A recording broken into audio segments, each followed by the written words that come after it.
우리는 지난주에 이어서 한 묶음으로 되어 있죠. 느헤미야 10장 30절부터 39절까지 이제 이스라엘 사람들이 자발적으로 은혜 받아서 하나님께 사인한 이야기, 왕도 바꿀 수 없는 그러한 것들에 대해서 지난주부터 이야기를 나누고 있습니다. 우리 사진 한번 보여주시죠. 혹시 이게 뭔지 아십니까? 90년 이후에 미국에 오신 분들은 아실 텐데, 제가 어렸을 때 슈퍼에 가면 저걸 나눠줬어요. 그래서 뭐 1,000원의 스티커 한 장, 뭐 2,000원의 스티커 한 장, 이렇게 해서 저 스티커를 다 모으면 뭐 휴지를 준다든지, 그렇게 이제 모으는 포도송이 스티커입니다. 다들 좋은 동네에 살아가는데 저런 거 없었나 본데, 저희 동네는 있었습니다. 그래서 이제 어머니 심부름으로 슈퍼 가면 그거 받아서 이제 포도 스티커 냉장고에 꼭 붙여놨었거든요. 근데 이제 이 개념이 이제 제가 이제 교육 심리학에서는 1960년대에 이 부분에 대해서 사람의 마음을 포도 스티커로 미리 이제 표현한 내용들이 있었습니다. 무슨 뜻이냐면, 여러분들 다, 인간은 어른이라면 다 사회화가 되어 있다는 거예요. 사회화가 뭐냐면, 기분 나빠도 티내지 않고, 감정이 좀 억울해도 밖으로 표출하지 않는 것, 이걸 이제 함께 살아갈 때 필요한 사회화라고 이야기하죠. 그래서 사람들은 마음에 저런 빈 포도송이 스티커를 놓고 어떻게 하냐면, 다른 사람한테 화내지 못하고 자기 마음에 화남 스티커를 하나 붙이는 거예요. 분노가 일어날 때 분노 스티커를 또 하나 붙입니다. 그래서 저 포도송이가 다 모이잖아요. 그러면 폭발하게 되는 것이죠. 그러니까 여러분들이 지금 보고 있는 어떤 사람이 화내는 거, 뭐 역정을 낸다든지 기분 나쁜 이야기를 하는 것은 오늘 일어난 일이 아니라 그동안 포도송이가 다 모이도록 계속 스티커를 붙여서 오늘 완성돼서, 이런 거 있지 않습니까? 왜 이래? 이게 그럴 일이야? 이렇게 큰 일이, 이게 그렇게 큰 일인가? 라고 하지만 그 사건 자체가 문제가 아니라 이미 마음속으로 포도 스티커를 다 붙여놨다는 거예요. 때로는 분노, 뭐 속상함, 미움, 또 배신, 절망, 외로움, 여러 가지 것들을 다 마음속에 붙여놓습니다. 여러분들은 혹시 어떠신가요? 여러분들의 마음은 지금 포도송이 스티커가 있습니까? 없습니까?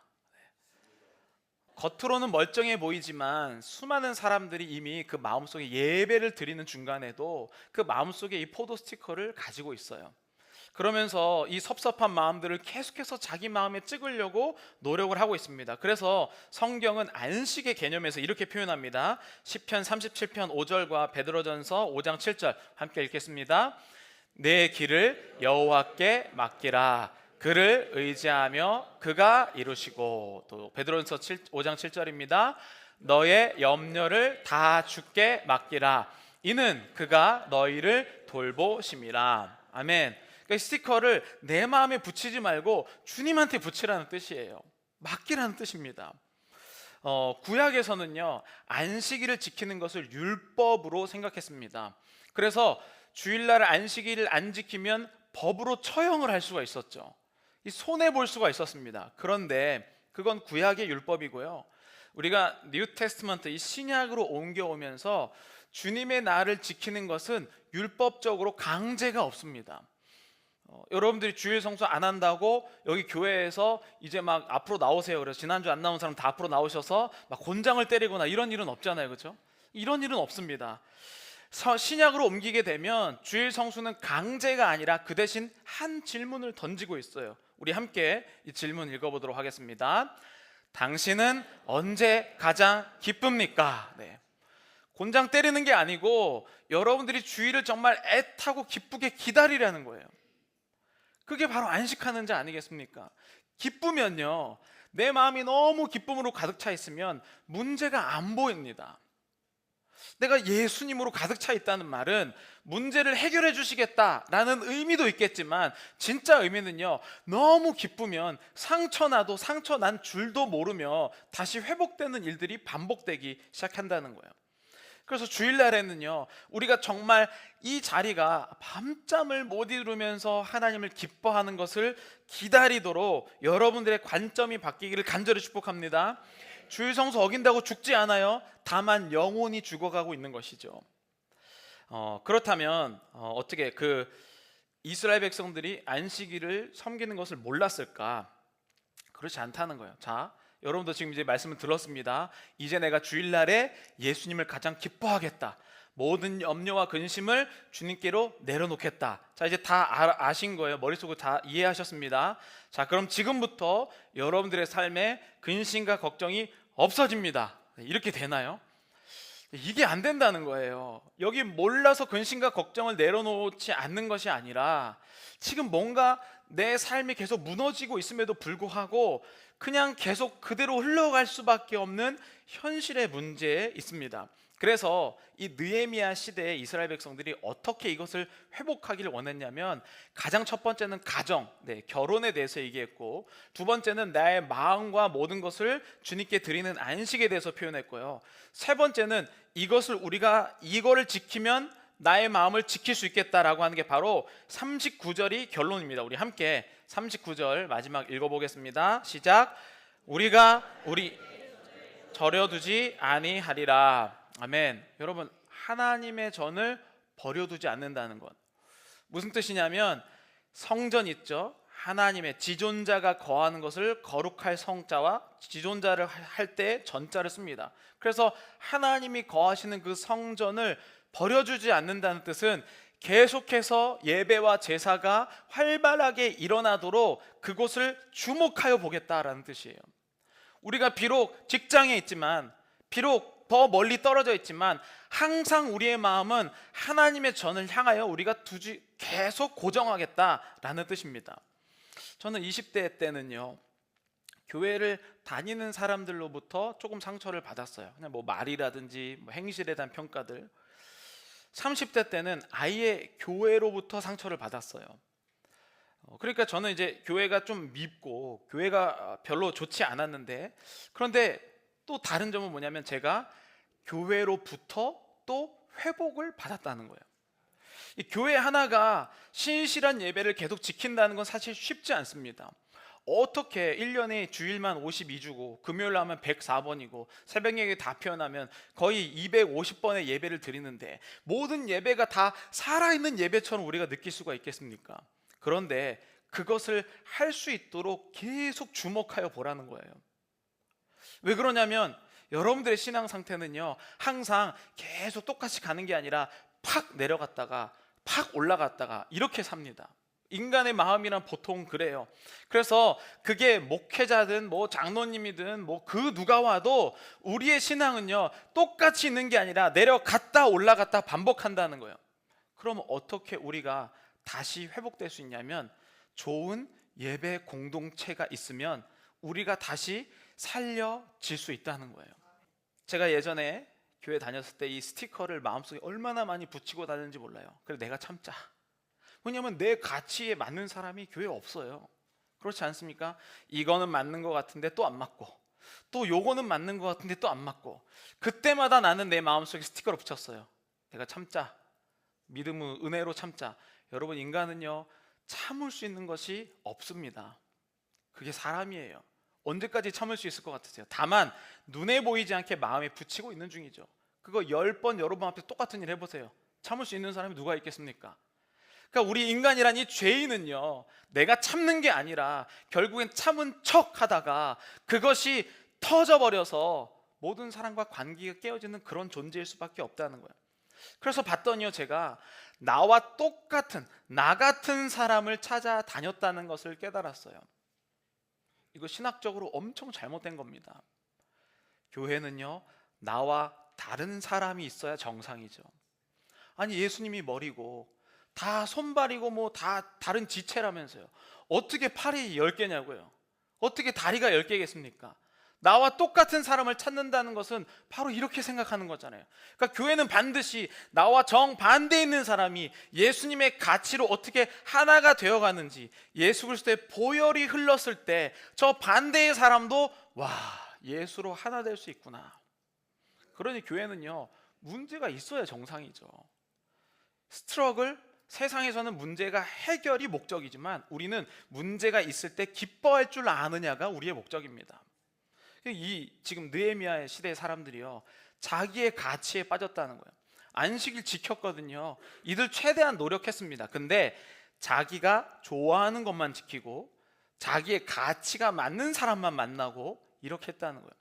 그러니까 결국 그들이 이 성전을 하나님이 예배하는 곳으로 지켜내지 못합니다.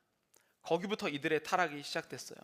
우리 함께 느헤미야 10장 32절 33절 말씀 함께 읽어보겠습니다. 우리가 또 스스로 규례를 정하기를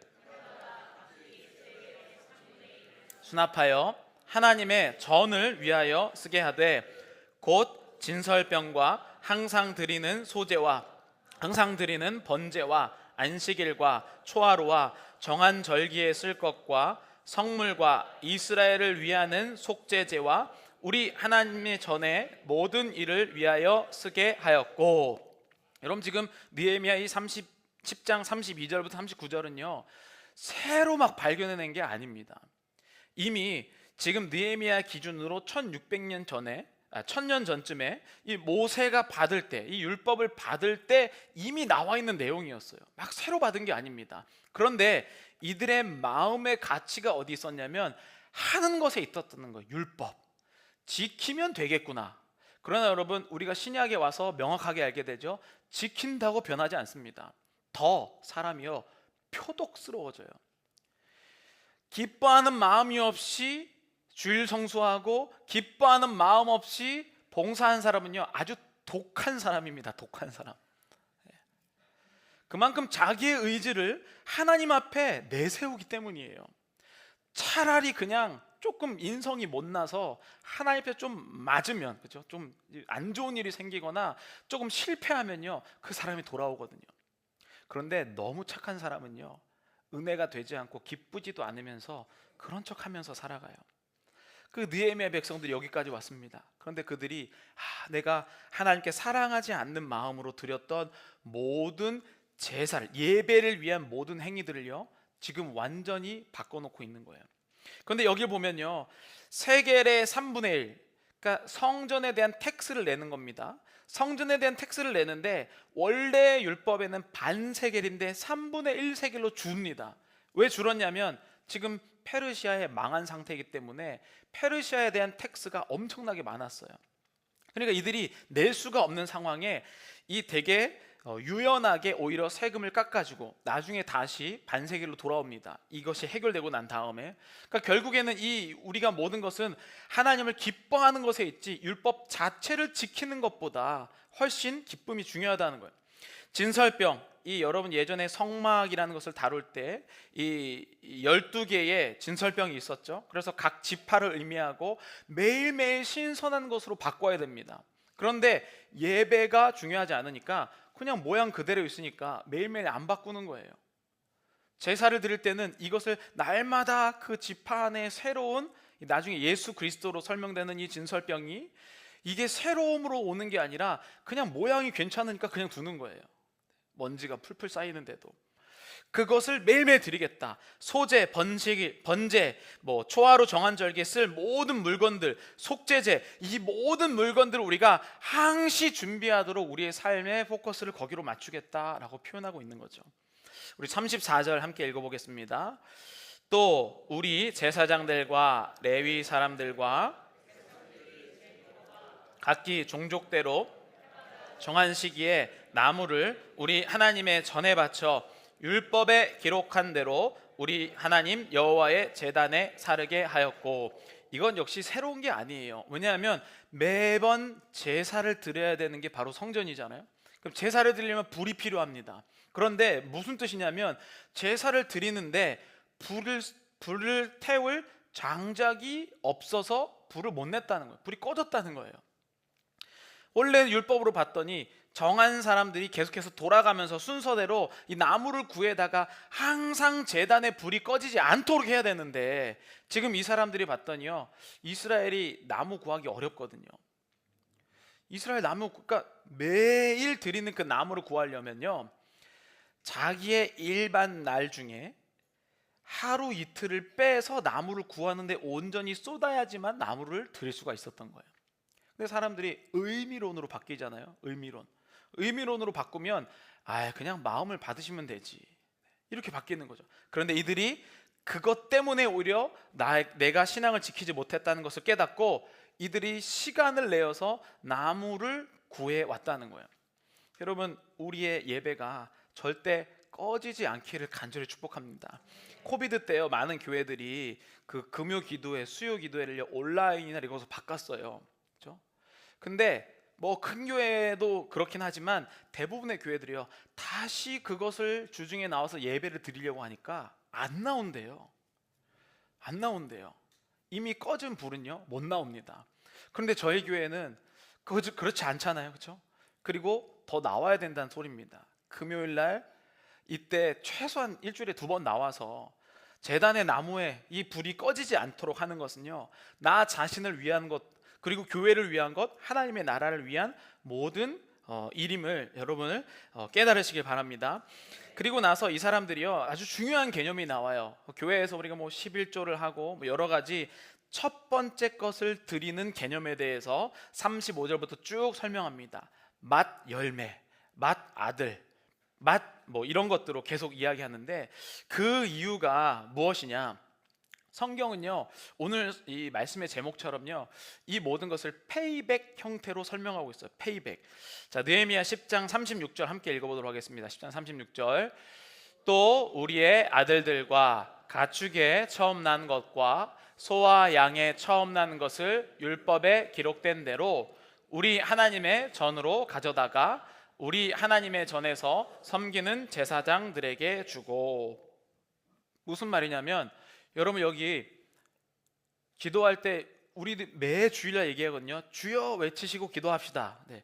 주여를 한 번도 안 해보신 분 있으세요? 막 크게 말고라도 그냥 주여 뭐 이런 거라든지. 여기 아마 없을 겁니다.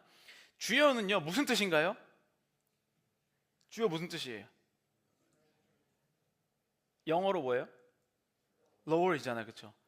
나의 주인이라는 뜻이잖아요. 우리가 기도할 때 주여 기도하는 거 뭡니까? 나의 주인님 부르는 거잖아요. 내 것이 있는 게 아무것도 없고 모두 다 당신 것입니다 라고 부르는 게 주여예요, 그렇죠?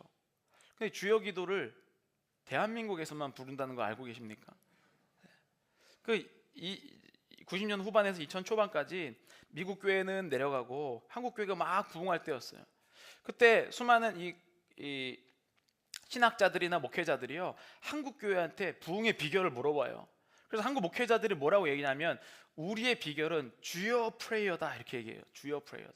그래서 그 학문적 이름이 있어요. 주여 프레이어. 세상에서 제일 많이 주님, 나의 모든 것, 내 주인이라고 고백하는 사람들이요, 결국에는 하나님이 주인이 아닌 경우가 너무 많아요.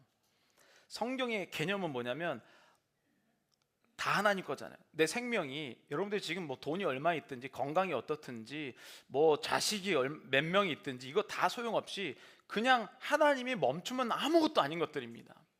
그게 주여잖아요, 그렇죠? 그런데 사람들이요, 머리로는 아는데 인정을 안 해요. 주여라고 불러놓고 내 거 이렇게 해요. 입은 주여인데 다 내 거예요. 그래서 하나님께서는요, 이것을 계속 알려주시기 위해서 첫 번째 것을 무조건 가져오게 하신 겁니다. 그리고 그 첫 번째 것을 하나님이 다시 돌려주셔요. 페이백. 구속이라고 하는 리딤 있죠. 리딤션. 리딤의 뜻이 두 가지 단어가 합쳐진 거예요. 리랑 이몰가 합쳐진 거라서 다시 구매하다는 뜻이에요. 그래서 예수님이 우리를 구원하실 때 리딤션이라고 할 때 다시 사다라는 뜻이거든요. 자, 민수기 18장 15절을 보겠습니다. 민수기 18장 15절 16절 함께 읽겠습니다. 여호와께 드리는 모든 생물의 처음 나는 것은 사람이나 짐승이나 다 네 것이로되 처음 태어난 사람은 반드시 대속할 것이요 짐승도 대속할 것이며, 그 사람을 대속할 때에는 난지 한 달 이후에 내가 정한 대로 성소의 세계를 따라 은 5세계로 대속하라. 한 세겔은 20게라임이라. 아멘. 원래는 하나님, 다 하나님 거잖아요. 내 모든 생명과 모든 것들이 다 주님 거기 때문에 실제로 드리라고 했어요. 난지 한 달 이후에 실제로 드리고, 그 다음에 하나님께서 이 아들을 가져가지 않으시고 성소에다가 은 5세겔을 내면 그 아들을 다시 돌려주십니다. 여러분, 이 당시, 아니 성경, 구약 성경이 거의 한 1000년에 걸친 연도로 쓰였는데요, 이 구약 성경이 쓰일 이 당시에는요, 하나님을 아닌 다른 잡신들 있죠. 이방신들은 진짜로 아들을 받았습니다. 인신 제사를 드렸죠. 여러분 그 그리스 신화 같은 데도 보면요, 뭐가 있습니까? 안 풀릴 때 진짜 자기의 첫째 아들을 바치면 막 태풍의 신이 멈춰요. 이게 그 당시의 신들의 관념이었다는 거예요. 그런데 하나님께서는 그것을 하나님의 것임에도 불구하고 우리에게 다시 돌려주신 거예요. 여러분, 그러면 자녀가 내 겁니까? 가정이 내 겁니까? 재산이 내 겁니까? 이게 기독교인들이 원래 정상적으로 하는 생각들이죠. 그런데 우리의 교만이 여기 나오는 느헤미야 시대처럼 다 내 건데 아깝게 하나 드리는 것으로, 야, 이 시간이 내 건데, 야, 안식할 때가 시간이 없는데 좀 드린다. 그런 이 순서가 받게 됐죠. 우리는 하나님께서 오히려 내 것을 다시 사주신 건데 내가 하나님 걸 어떻게 드리는 것이라고 생각하고 있다는 거예요. 여러분, 왜 주님이라고 부릅니까? 진짜 내 주인이니까 그렇게 부른 거 아니에요? 요즘에 저는 목회자들의 수준이 점점 내려가고 있다고 생각을 해요. 그 증거가 뭐냐면, 저도 만난 많은 목사님들 중에서 가족, 배우자나 자녀가 교회에서 상처받으면 목회를 그만두는 경우가 정말 많아요. 그런 경우가 정말, 왜냐면 사람이잖아요, 그렇죠? 사실 이런 거예요. 내가 고통받는 건 괜찮지만 나의 가족을 건드리면 못 참겠다. 여러분, 이게 주인이라고 부르는 사람의 태도라고 보이십니까? 그럼 예전 목회자들은, 저는 예전 목회자를 보면요, 가족이 고생을 정말 많이 한 것을 봐요. 그런데 감사하더라고요. 왜냐하면, 왜 그런지 아십니까? 내가 지킬 수 없다는 것을 알기 때문에. 제가 설교 준비가 너무 안 돼서 이 설교를 한 6편 넘게 썼거든요. 그러다가 이제 한 개를 이제 고른 거예요. 그래서 목요일 저녁에 이제 마무리를 해야 되는데, 이제 애들한테 물어봤어요. 이게 내 건지 아닌 건지 확인하려고. 그래서, 야, 아빠가 아브라함이고 네가 이삭이야. 산에 올라가서 칼 들고 너를 딱 죽이려고 하면 어떻게 할까? 이렇게 물어봤어요. 그래도 뭐라고 대답했을까요? 아니에요. 이제는 애들이 많이 커갖고 이제 고등학교랑 이제 올라갔잖아요. 야, 이거 아빠가 설교 시간에 뭐 하려고 하나 보다. 정답이 뭔지 맞춰야겠다. 네, 이러더라고요. 이 자녀도 내 뜻대로 할 수 없습니다. 벌써 순수하지가 않아요, 그렇죠?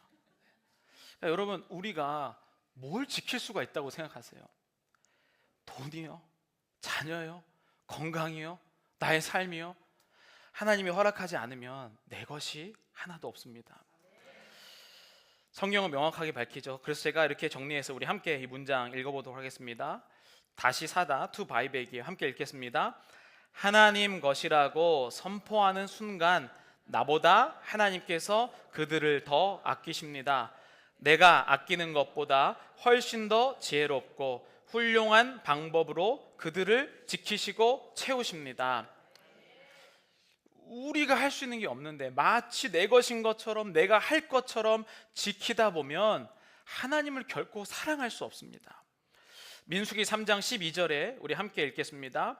보라, 내가 이스라엘 자손 중에서 레위인을 택하여 이스라엘 자손 중에 태를 열어 태어난 모든 마지를 대신하게 하였은즉 레위인은 내 것이라. 이스라엘이 가나안 땅 들어가기 전에 12지파가 있었어요. 12지파 중에 땅 분배를 해요. 우리 미국으로 하면 스테이트를 나눠준다고 쳐봅시다. 나눠주는데 12개가 아니라 11개만 나눠줍니다. 그리고 한 지파, 이 레위 지파는요, 너희들은 육체로 노동해서 돈을 벌 것이 아니라 오로지 성전을 지키고 예배와 제사가 가능하도록, 항시 가능하도록 애쓰라. 그게 레위인이잖아요.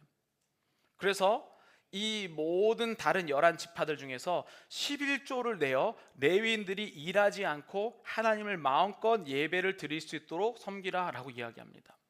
그게 성경에서 말하는 11조의 개념이에요. 오늘날 다 11조 얘기하면 말라기 막 얘기하면서 그래 창고에 쌓아둘 곳이 있나 없나 보냐, 마치 무슨 유명한 투자자가 와서 얘기하는 것처럼. 그건 내 입장이고요. 우리가 정말 영원한 나라를 소망한다면요, 11조는요 예배를 드리기 위한 것임을 느헤미야에서는 다시 본질을 밝히고 있어요. 그래서 이 레위 지파에게 12조에 이 모든 소산의 10%를 내면 그것 중에서 이들은 행정적인 일을 하는 사람들입니다. 이 레위인들이 행정적인 일을 하면 실제 예배드리는 제사장 있잖아요. 그래서 이 레위 지파가 받은 이 모든 이스라엘 백성 중에 10%, 그 레위 지파가 받은 것의 또 10%를 제사장이 쓸 수 있도록 줍니다. 그래서 제사장이 쓰고 남으면 우리가 나온 것처럼 성전 곳곳에 방 안에 쌓아두도록 하고 있어요. 성전 곳곳에 쌓아놔서 우리 민족이 어려운 일을 당할 때 언제든지 꺼내서 쓸 수 있도록 하는 게 바로 이 11조에 우리가 첫 번째를 드리는 것의 개념이었어요. 그게 바로 38절입니다. 우리 함께 읽겠습니다. 레위 사람들이 11조를 받을 때에는 있을 것이요, 레위 사람들은 그 11조의 10분의 1을 가져다가 우리 하나님의 전 곳간에 여러 방에 두되. 아멘. 그래서 여러분 이렇게 하는 이유가 뭐냐고요. 그게 39절 결론입니다. 우리 함께 읽겠습니다. 그리하여 우리가 하나님의 전을 버려두지 아니하리라. 아멘. 여러분 예배가 물론 세상에 저는 교회도 많다고 생각합니다. 그런데 저도 여러 교회를 돌아다녀 봤지만 정말 예배가 정말 진실하게 하나님만을 높이고 있다. 이 예배가 찾기가 정말 어렵더라고요. 여러분 저는 우리 교회가 아까 성전에 제사를 위해서 나무를 떼다 오는 것처럼 이 예배가 결코 이 예배의 감격이 사라지지 않기를 간절히 축복합니다. 우리는 할 수 없어요. 내가 하나님을 주인으로 섬길 때만 가능한 일들입니다. 하나님이 우리를요 그 동역자로 또 그 도구로 우리를 부르셨습니다. 그래서 이 모든 결론이 하나님께 빼앗기는 것 같지만 하나님이 놀라운 손으로 오히려 우리에게 바이백 해주시는 하나님의 놀라운 일들이 여러분 가운데 일어나기를 간절히 축복합니다.